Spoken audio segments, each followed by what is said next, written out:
Hi，大家好，我係 Bob，歡迎你返到嚟5分鐘計量經濟學。呢個係一個專注於介紹基礎嘅計量經濟學概念、估算方法同識別策略嘅節目。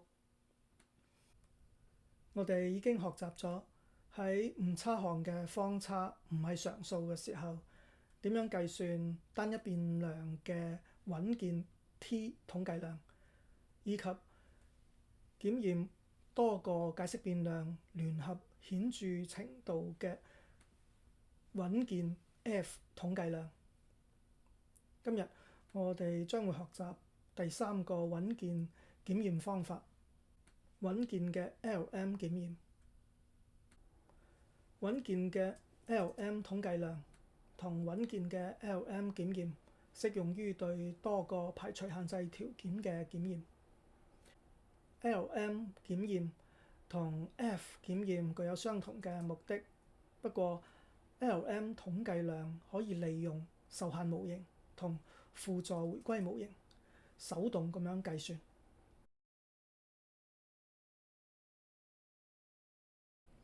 LM 嘅名稱係嚟自拉格朗日乘數 Lagrange multiplier 嘅縮寫。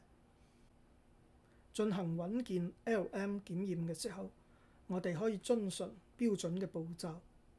下面我用上一集中使用過嘅同一個例子嚟作說明。呢一個模型將勞工嘅時薪同佢哋受教育嘅年數、年齡、子女數、性別、婚姻狀況、健康狀況、居住地區以及種族聯繫起嚟。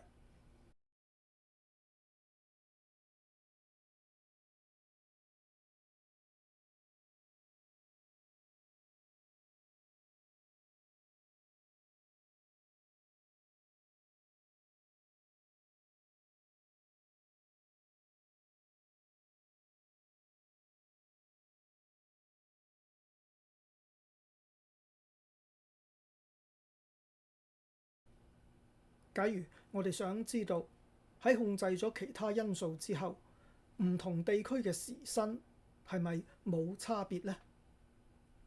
原假設就係4個地區虛擬變量嘅係數皆為0。順便提一下，點樣喺 Stata 當中將一個類別變量轉換成多個虛擬變量，我喺其他嘅教學影片中有介紹。喺呢個例子當中嘅地區變量係類別變量，有5個類別 ：North East、North Central、South、West 同 Other。我將第一個類別 North East 作為基準組，並且用4個虛擬變量代表其他嘅4個地區。每個地區虛擬變量嘅係數代表呢個地區同基準地區 North East 之間嘅時薪差異，所以原假設就係呢4個係數皆為0。喺上一集，我哋使用穩健嘅 F 檢驗嚟檢驗地區虛擬變量嘅聯合顯著程度。而家我哋改用 LM 檢驗。LM 檢驗只需要運行受限模型。我哋知道非受限模型係原始模型，共有16個解釋變量，而受限模型則係將4個地區虛擬變量嘅係數設為0，因此受限模型縮短為12個解釋變量。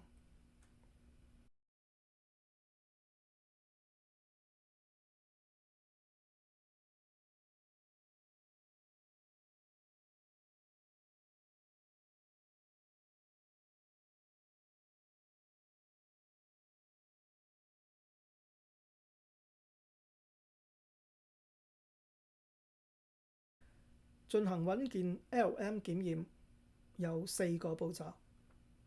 第一步，從受限模型取得殘差 mu tilde。喺 Stata 當中使用 predict 指令搭配 residuals 選項，可以將殘差保存為新嘅變量。我將佢命名為 mu tilde。要注意 LM 檢驗中使用嘅所有嘅回歸估算全部都係普通嘅 OLS， 唔需要使用 robust 選項。第二步，將每個被排除嘅解釋變量對所有保留嘅解釋變量做回歸估計。喺呢個例子當中，原假設排除咗4個地區虛擬變量，因此需要進行4次估計。從類別變量產生地區虛擬變量，我哋使用 Stata 嘅 tabulate 指令搭配 generate 選項，會產生5個地區虛擬變量。將 Northeast 作為基準組，只使用其他4個，以避免虛擬變量陷阱。用每個地區虛擬變量作為結果變量進行估計之後，將殘差保存。我命名佢哋為 R tilde1 到 R tilde 4。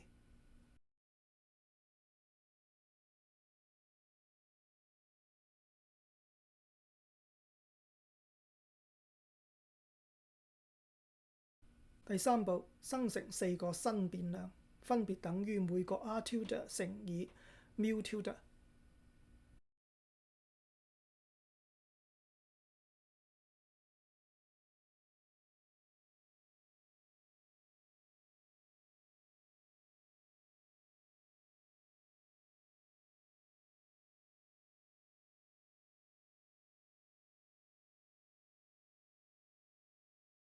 第四步，進行無截距項嘅輔助回歸估計。我哋將一個取值全為1嘅結果變量 y 對剛剛生成嘅4個成績進行估計。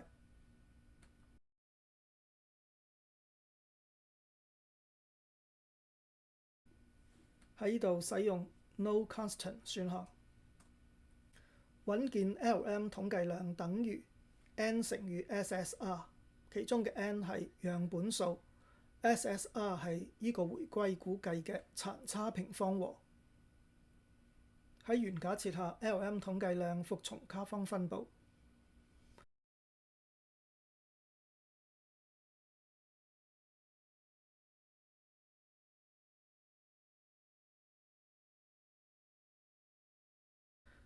喺呢個例子中，穩健 LM 統計量等於25.68，佢嘅 P 值喺小數點後4位為0。我哋拒絕原假設，亦即係話喺控制咗其他因素之後，唔同地區嘅時薪存在差異。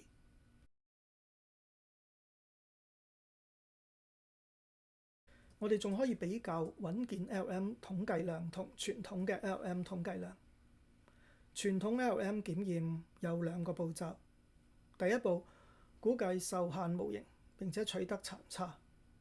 第二步，將殘差對所有解釋變量，包含被排除同埋保留嘅變量進行輔助回歸估計。傳統 LM 統計量等於樣本數乘以輔助回歸模型嘅殘差平方和。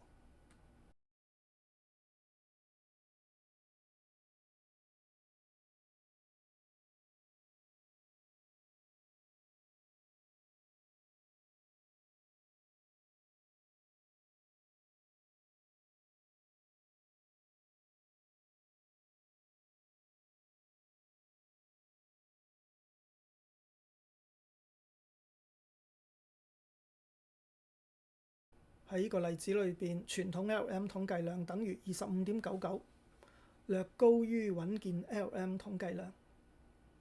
根據穩健或者傳統嘅 LM 檢驗，我哋都拒絕原假設。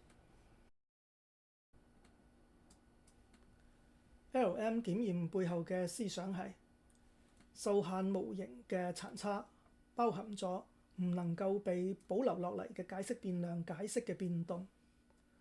如果被排除嘅解釋變量同呢啲殘差高度相關，咁我哋就應該拒絕原假設，把喺原假設下邊被排除嘅解釋變量重新納入到模型當中。